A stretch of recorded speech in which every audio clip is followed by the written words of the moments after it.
بسم اللہ الرحمن الرحیم۔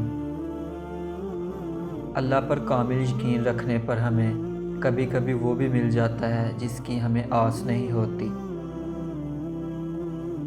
زندگی کی ہر ایک ٹھوکر یہی احساس دلاتی ہے کہ اللہ میرا تیرے سوا کوئی نہیں۔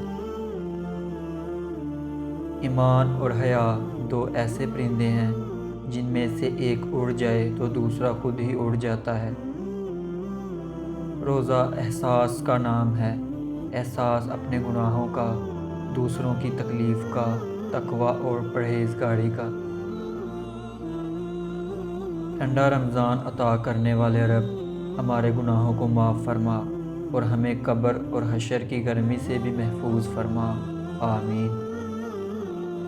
ہم سکون کی تلاش میں اکثر ان راستوں کو اپنا لیتے ہیں جو مزید بے سکونی کی وجہ بنتے ہیں۔ زندگی ایک انجان کتاب جیسی ہے، اگلے صفحے پر کیا لکھا ہے کسی کو نہیں پتہ۔ مٹی سے مٹی تک کا سفر کے درمیان جو وقت ہے وہ مہلت ہے اور وہی زندگی ہے۔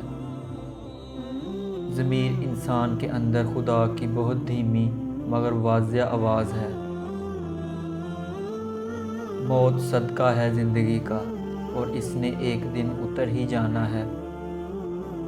تین چیزیں کبھی واپس نہیں آتی: بولے گئے الفاظ، گزرا ہوا وقت اور ٹوٹا ہوا بھروسہ۔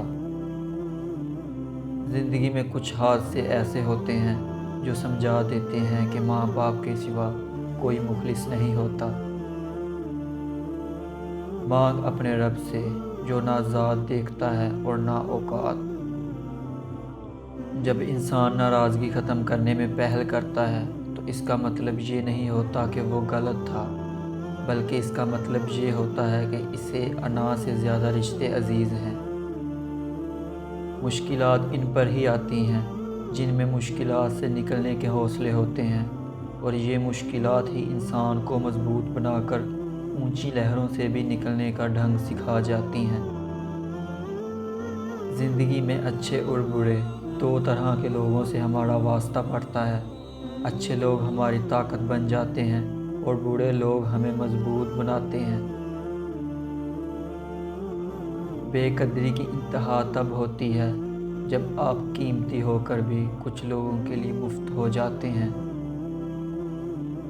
پھل صرف درخت کو ہی نہیں، خالص نیت اور ارادے کو بھی لگتا ہے۔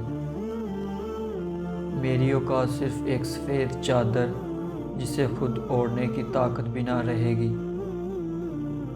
مولانا جلال الدین رومی کہتے ہیں، دوستی کی کشتی میں پہلا سراغ شک کا ہوتا ہے۔ امیر وہ ہے جس کے دل میں دوسروں کے لیے احساس ہو۔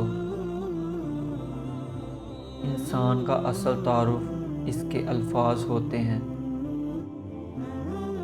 مسکراہٹ ایک ایسا پردہ ہے جو دل کے زخموں کو ڈھانپنے میں مدد دیتا ہے۔